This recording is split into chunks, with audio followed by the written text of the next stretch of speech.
welcome to episode 47 of the Nonsense Review. I'm your host as always, Devon, and joining me equally as always is Rick. I'm going to say Happy New Year again because I've done it twice already.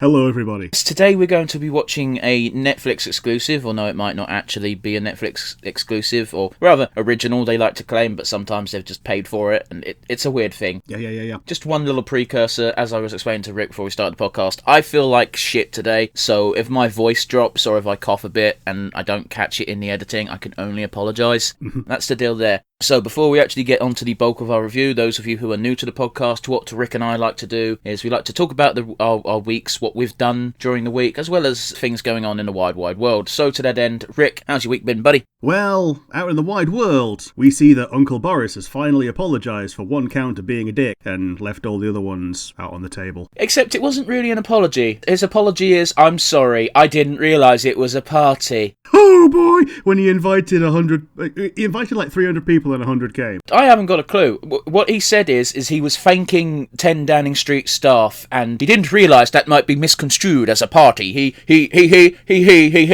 should have, told everybody to disperse. That's my Boris impression, because I can't do Boris.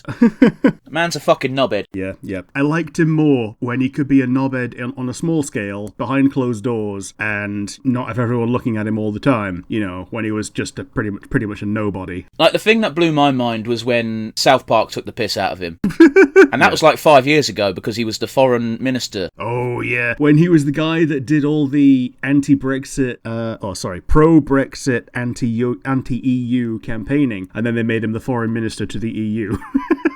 Well, don't forget, our European representative for the last couple of years has been fucking Farage. Yeah.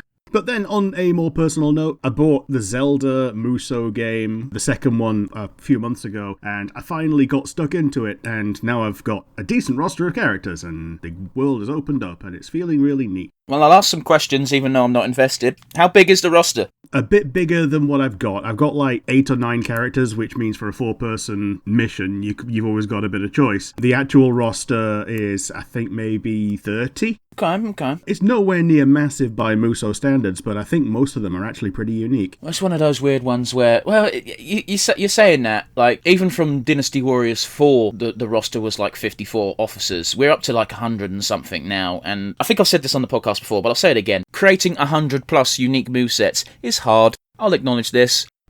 So people inevitably end up doubling up. Yeah.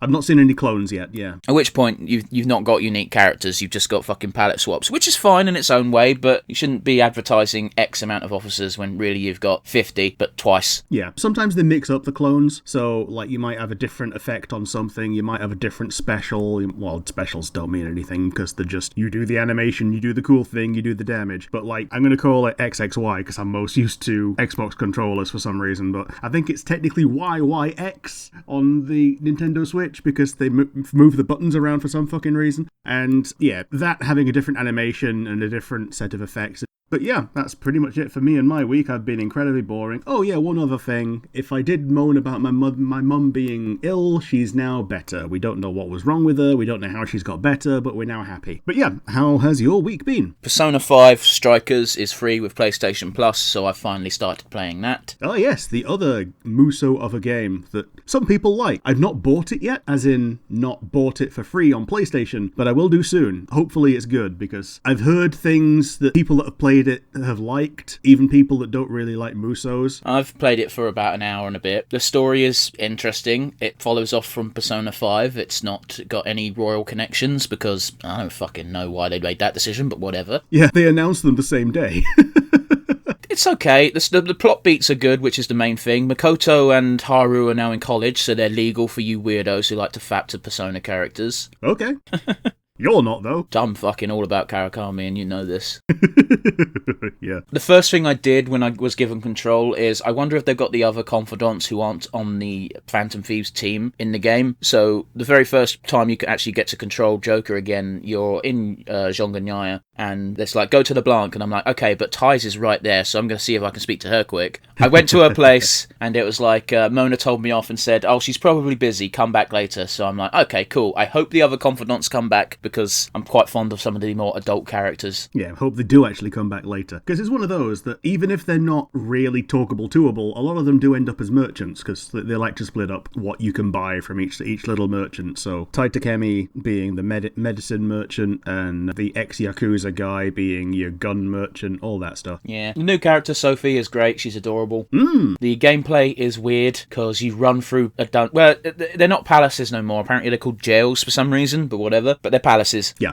You run through a zone, and then you go into an encounter, and that encounter is a mini musou segment. So you haven't actually got a massive map full of enemies. You've got a massive empty map, and then when you trigger enemies, there's loads of enemies in the room. Fair enough. It's a bit different. I don't know how boss fights are going to work. It's going to be probably very interesting. I fought the first one, which was just a bicorn, and it was just long. Yeah.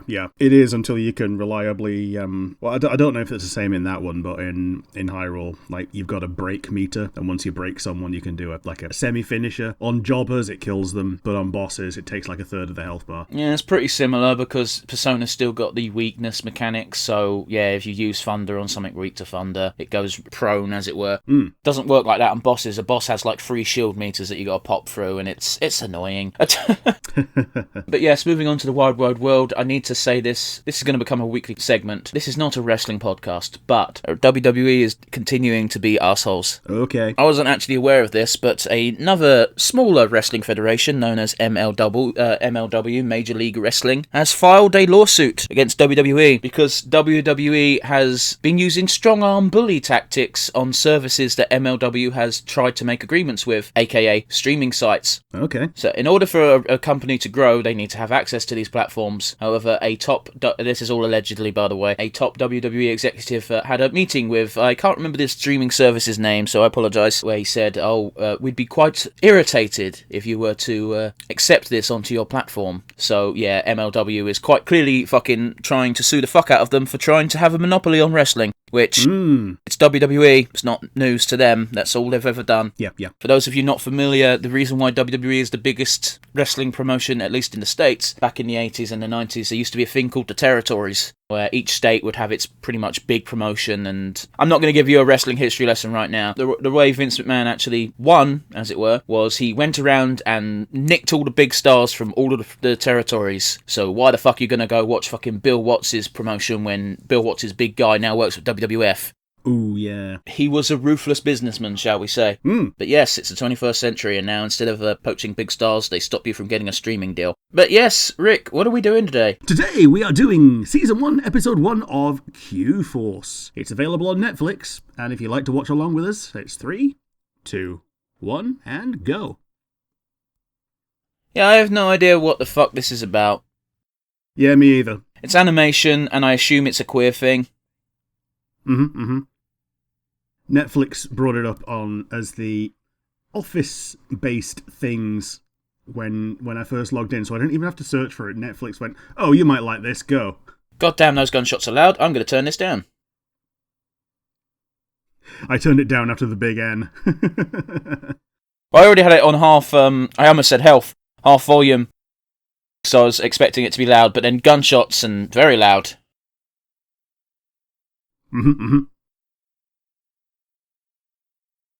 Okay, immediately setting the tone as there's a lot of death in this.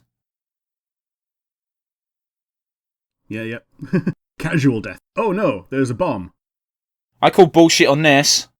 Oh boy, yeah, okay. He's trying to disarm the bomb while driving.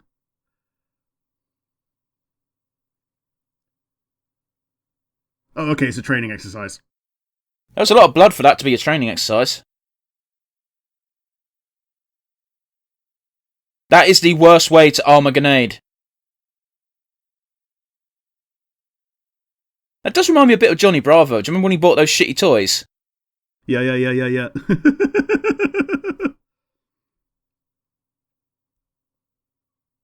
Oh yeah, 2011. I suppose they would still be a threat, wouldn't they? Yeah. Well, they're kind of still a threat now. It's just now they're in charge. I thought it was ISIS. ISIS is the big threat. Taliban is still the little threat, but the Taliban are now happy to just stay in Afghanistan because they're now in charge of Afghanistan. I bet Pakistan's happy as well. If I recall correctly, they were hiding in the borders. It was a weird one. Like, they found Bin Laden, like, 2 miles away from a Pakistani military installation. We're now getting demonetized for mentioning his name. So it's okay. We're not monetized. We can say what we want.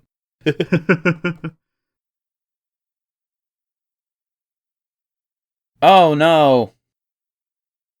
It's 2011 still a case where it was don't ask, don't tell. I think it was. Oh boy, he misread the room, didn't he? Yep. Oh boy. Oh boy.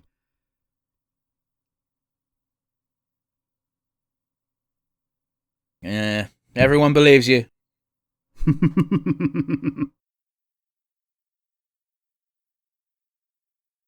Man, he looks like a potato. He does. I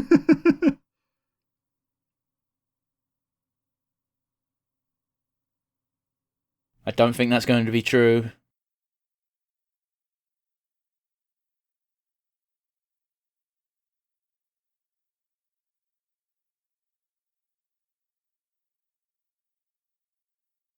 Oh dear.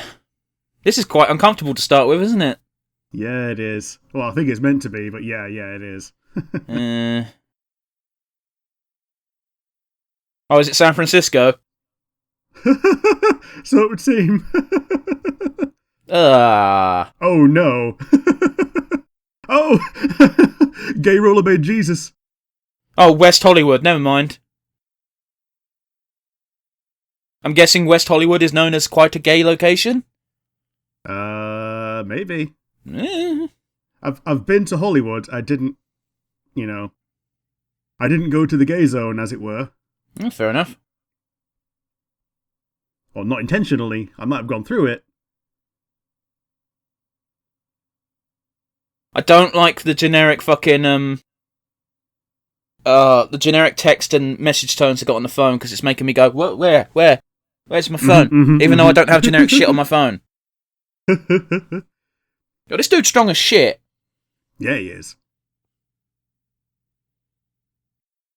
Is that just for coffee? So it would seem. Jesus. Pretty cool, though.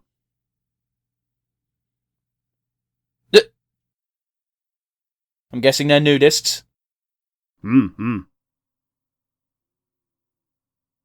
It's always European people, isn't it? Yeah. And it's always over 60s. Like, if you see that a hotel that you're in has a nudist zone, you try and get a peek when you're a kid, and yeah, it's always some 63-year-old man. I don't think I've ever been to a place that is nudist friendly. Okay, it wasn't super nudist friendly, but it had a nudist area that was walled off. Yeah, no, I get what you're saying. I'm just saying I've never been somewhere that even has that. But if you went to the other side of the hotel, you could just look over. Fair enough, I guess. Well, you just fucked up her lipstick. His lipstick? It's hard to tell. Yep.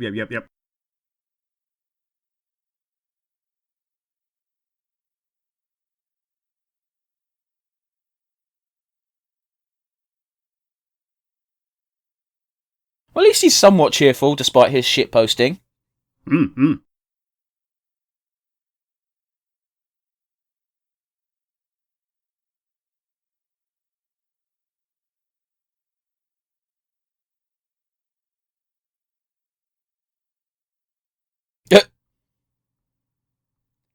If you're going to be a spy, that is probably a very good vehicle to use.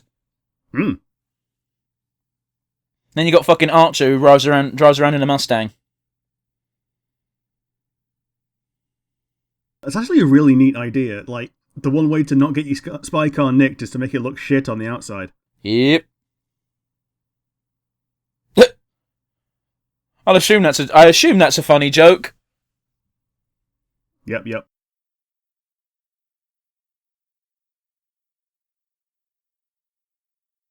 That's actually I do like that nickname though. Yeah. Jesus Christ.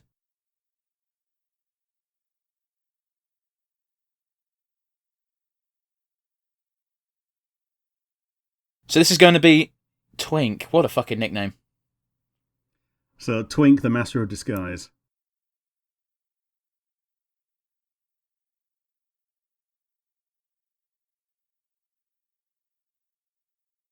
So they're the face. Yep.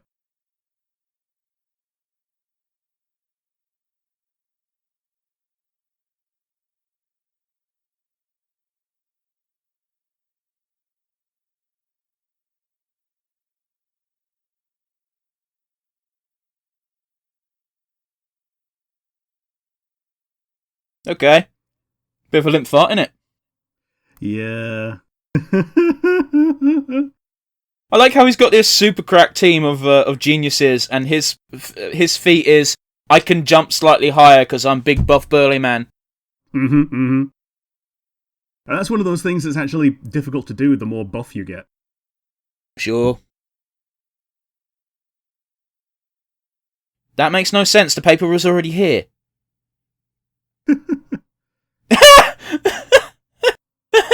That's a great gag. Yeah.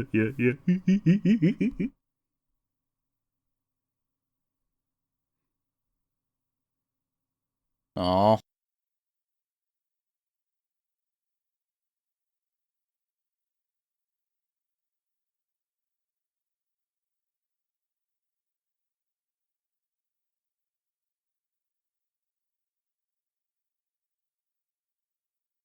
Sorry for the silence, it's just going to be plot right now. It's plot and it's sad. You can tell because the sad music is playing. Yeah.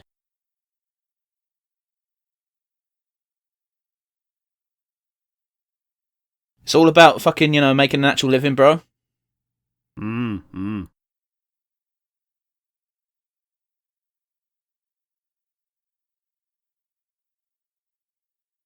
Is that a tattoo on her wrist, or was it a bracelet?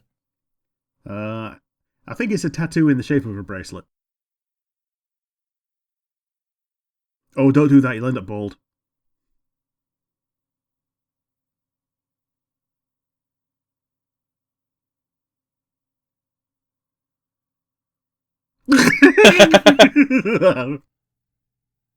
Yeah. And so that goes.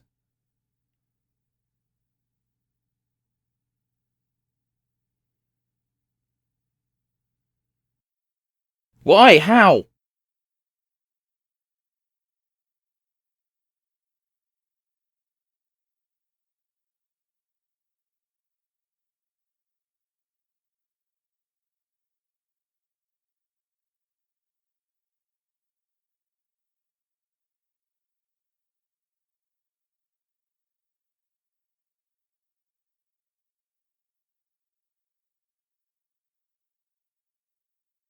Interior design? It's also incredibly unbelievable, right? Yeah. Queer people, interior design, how dare!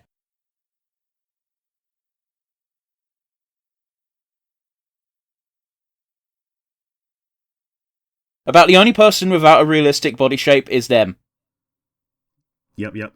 It's really odd seeing them next to regular looking people. Yeah. Agent Twink. Like, actually living up to the name.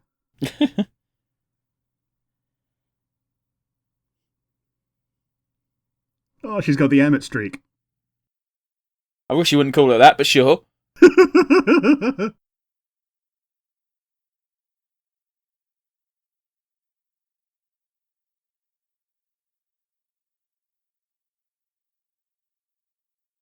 It's weird how 10 years can change someone's perspective, isn't it?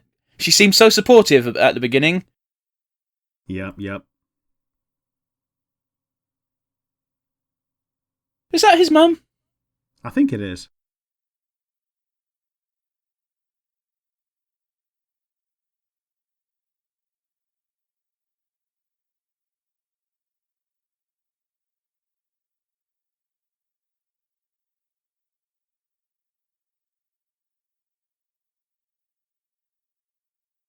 That is quite bad. Yeah, it's sometimes the gags get too real. They've all been pretty real right now.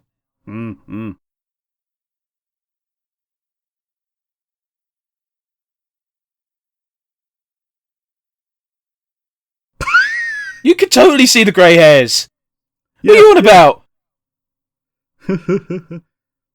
Unless it was stylistic, but yeah, she did look like she had a skunk stripe. Hmm.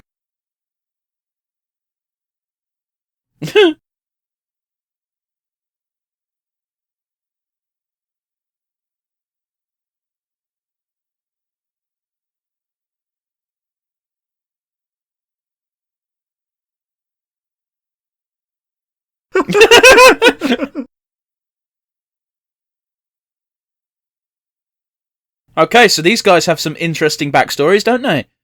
Yep.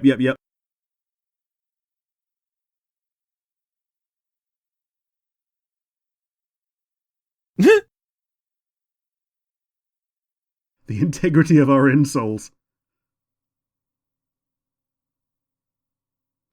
That's always That's a good sentence. Good line.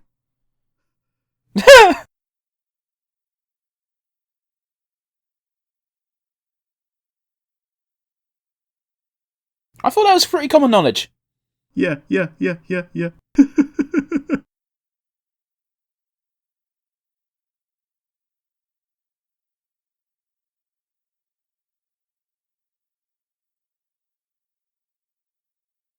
that's not really their hair, though, is it? No.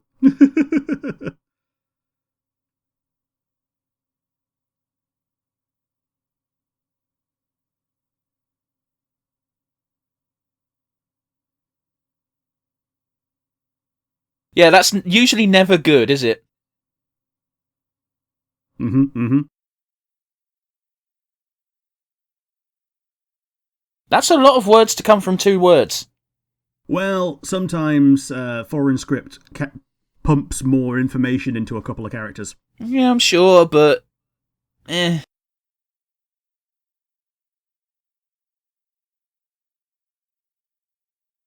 Oh no.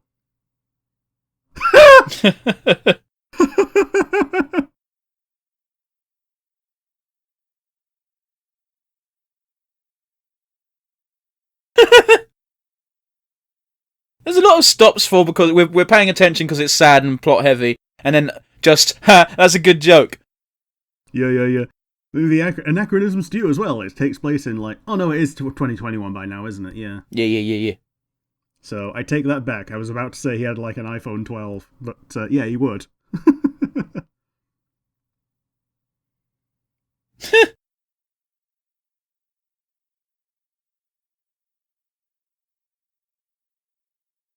I recognise that voice though. Yeah, he's in everything. Yeah. But I can't tell you what else I've heard him in.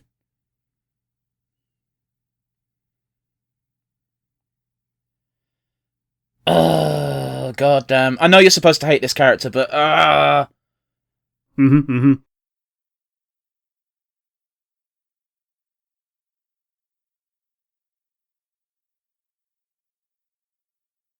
I think he's like a J.K. Simmons impersonator. don't know about that.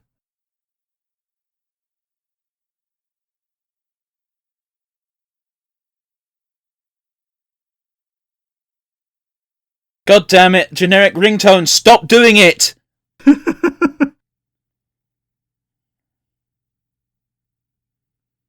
That's a lot of dudes he's trying to fuck. So it would seem.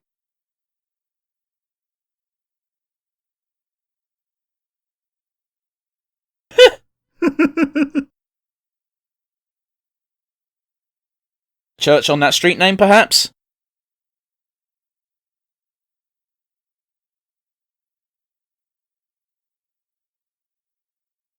That's some proper Batman twisted logic. It is.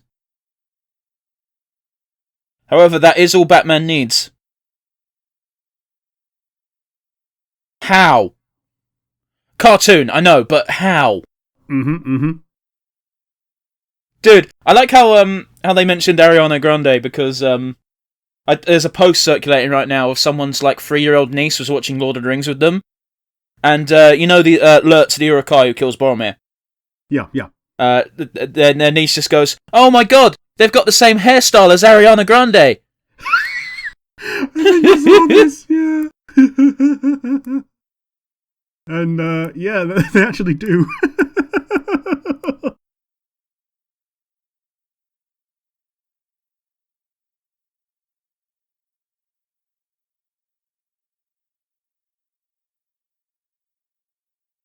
I like how in certain shots they can't be asked to do the script on his tattoo.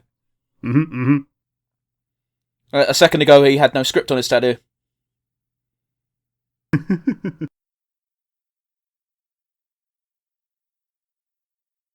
that was quick. Mind you, I can't flirt, so, you know. Yeah.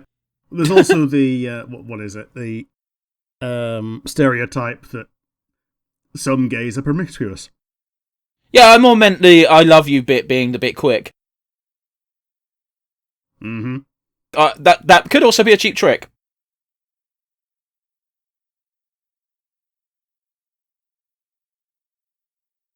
That's a big fucking knife. Yeah, it is. Show cam.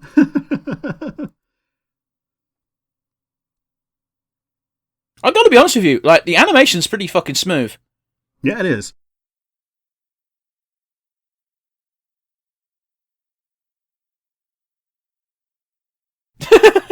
I'm pretty sure anyone can relate.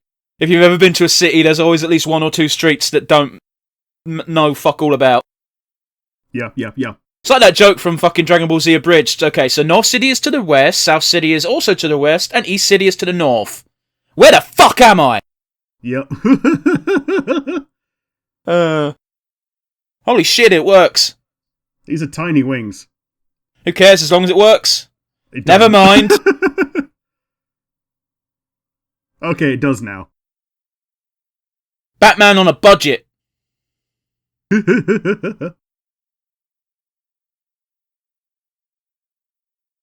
Very good spy-esque music, very James Bondy. And I'm saying that as someone who's never watched James Bond, so I could be wrong. Every spy cartoon from the 90s and noughties. I mean, I do watch a spy cartoon. I've watched most of Archer.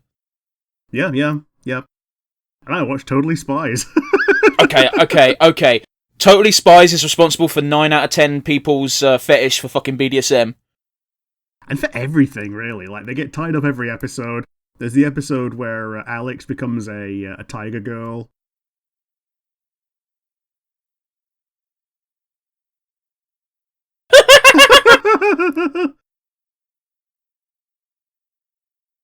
That was the least manly scream I've ever heard.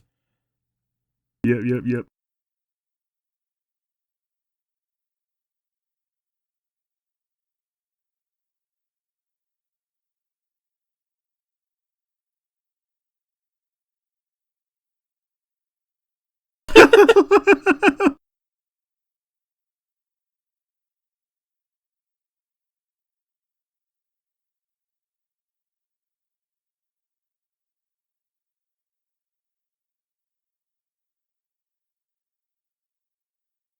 And you see, you can really see why he takes it seriously if that is the case.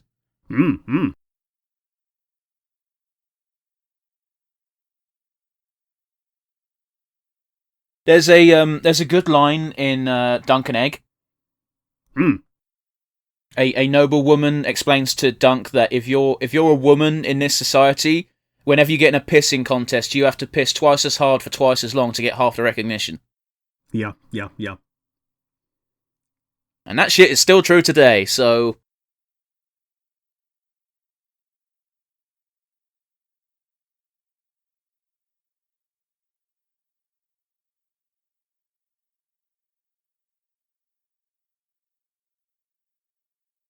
I'm about to gain a lot of respect for this character if, after realising that they did a good job, that she's going to start sticking up for him.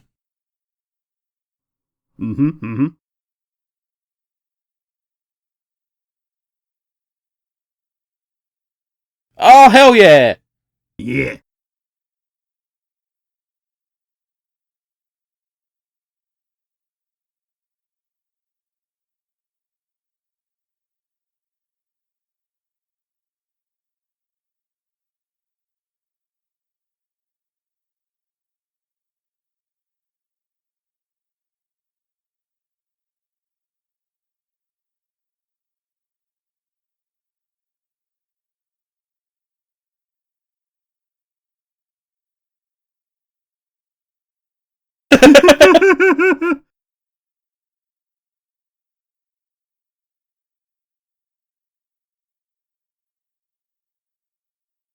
Oh yeah, the thumb guy just pops up with his middle finger.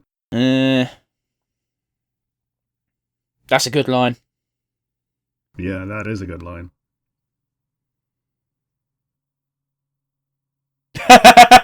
Ooh.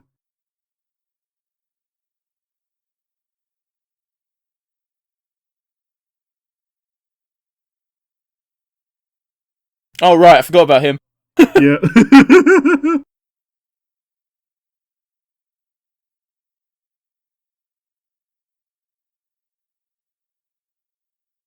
That's put the spring back in his step. Yeah.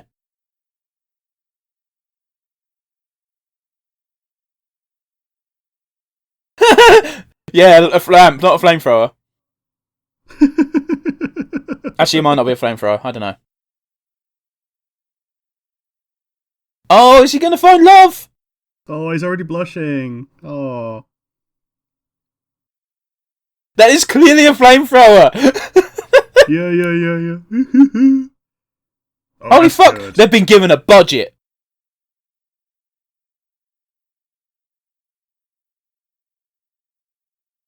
Holy fuck. That is neat. That's fucked up. I mean, yeah.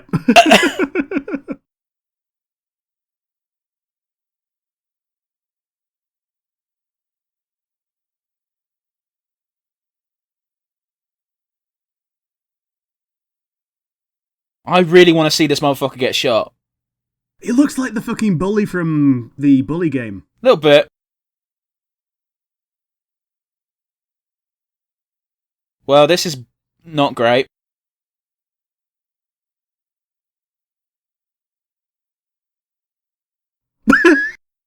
Okay.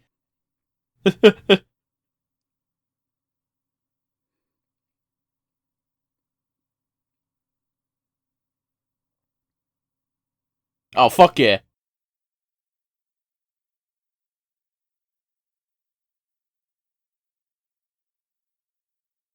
I really fucking hate you right now. I've liked you all the way up until now. Yeah. Thank you. Yeah. Okay, so it's very interesting that fucking Potato Man is going to be technically part of the Q-Force.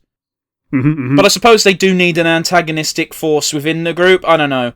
Or who knows? Maybe he'll learn to change. I'll be honest. I wasn't expecting to enjoy this as much as I did. Why are these credits so fucking loud?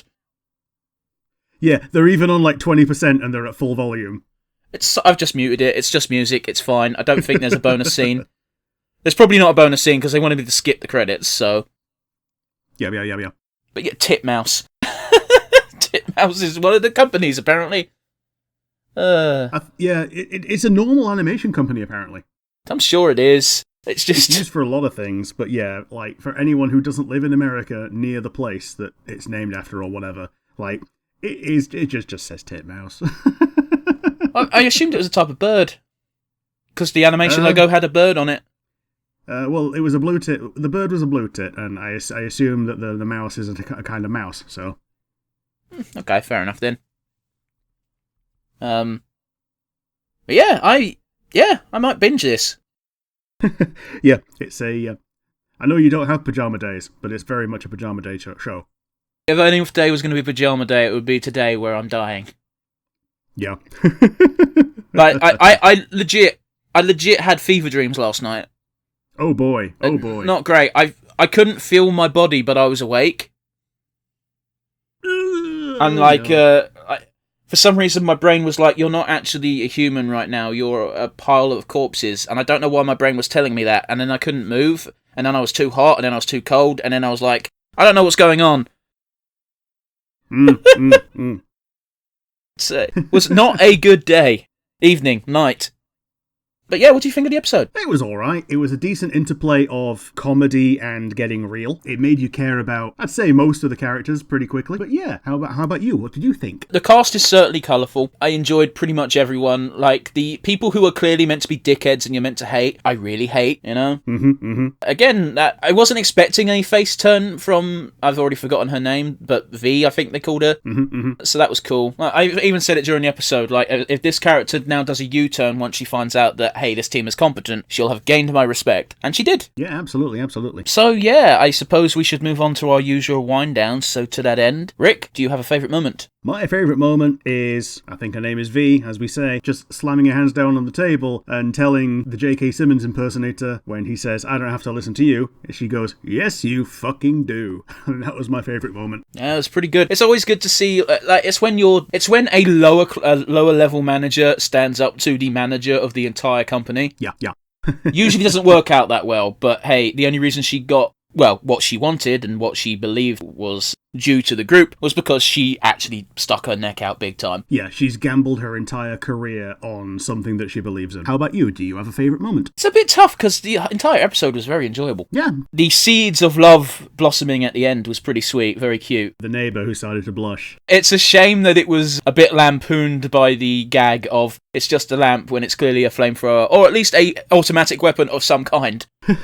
Yeah. But we can't only focus on the positives, guys. We have to look a bit at the negatives. So, Rick, do you have a weakest link? My weakest link is positive for the setup to the story, but it's also a negative for the lives of the characters. It's the whole situation where just after coming out, he's relegated to the boonies, that he's never going to see the action that he's trained his entire life for and his entire career for, and then spends 10 years doing nothing. If there's anything that's too real in this show, it's probably that. Well, one of the things is, it's kind of implied that V is also gay, because near the end there, Mary said that if her identity wasn't a secret, she'd totally be a gay icon. Yeah. It's probably not even easy for her to see this shit going down, because the reason why she hasn't been suppressed in such a way is because she's kept that shit to herself. Which is sad in its own way. How about you? Do you have a weakest link? It's very much along the same veins in that the negatives of this show are too real. Yeah. But that's fine, because it kind of helps to balance the absurdity of all the other shit that's going on. Yeah, the negatives of the show are what sets up the show. Pretty much, yeah. And like, I'm pretty sure there's plenty of people who's part of the LGBT community who can probably relate to some of the things that have been brought up, shall we say. We'll move on to a slightly cheerier topic. Rick, MVP. I want to say V, but I'm probably going to have to give it to the Dongle Goblin. I think her name is Sata. I didn't pay attention to her real name. Yeah, I think she's the one that did the most to uncover everything that needed to be uncovered. Like, maybe serendipitously, but, you know, that's basically her skill, and she did it very well. Yeah. She was the one that directed the team the best, in the most deadpan way, which is normally one of the best ways to do so. Also, she did have that great line, didn't she, of, anyone got ideas? It's like, okay, first things first, what is your definition of treason? Yeah, with that line, she pretty much set herself up as my favourite character so far. But yeah, how about you? Do you have an MVP? Well, I think my favourite character's Deb, but I think that the MVP award has to go to Mary. Okay. I'll be honest with you, they've called him Mary throughout the episode. I think his real name's Merryweather. Yeah. He's shown that he is competent, to say the fucking least. The only reason he even has a team in the first place is he clearly looked outside the box to recruit people. Yeah, he's become a good leader by necessity, because he's always ready to prove himself when he's finally given a mission, and it just so happens that he never has been, but he's set up a pretty good house of cards already with his team that, like you say, the recruitment was outside the box, the recruitment was on point, because all of them are good at what they do. I think the only person he would have had assistance recruiting is Dongle Goblin. But yes, I'm looking forward to seeing more. And I really hope that Potato Man learns to be more tolerant, shall we say? Shall we say? Fucking hell. Yeah, I'm pretty sure he's also gay and has been masking it his entire life. I don't think he is. I think he's just one of them fucking jock bully pricks. But time will tell. We'll see where it goes. Not on the podcast, but probably in our own times. Yeah. But yes, it's about time we wind down, guys. So to that end, I want to thank you all for watching. If you want to let us know what you thought of the episode or give us suggestions for future episodes down the line, we've got our comment section down below if you're watching on YouTube. If you're not watching on YouTube but listening via one of our many audio platforms, you can send us an email email. Where would they send said email, Rick? nonsensereviewuk@gmail.com. Once again, that is nonsensereviewuk@gmail.com. So yes, thanks for making it this far, guys. All that's left to say is keep yourselves safe and keep yourselves happy. We'll see y'all again next week. Toodles! And it's goodbye from me. Bye-bye!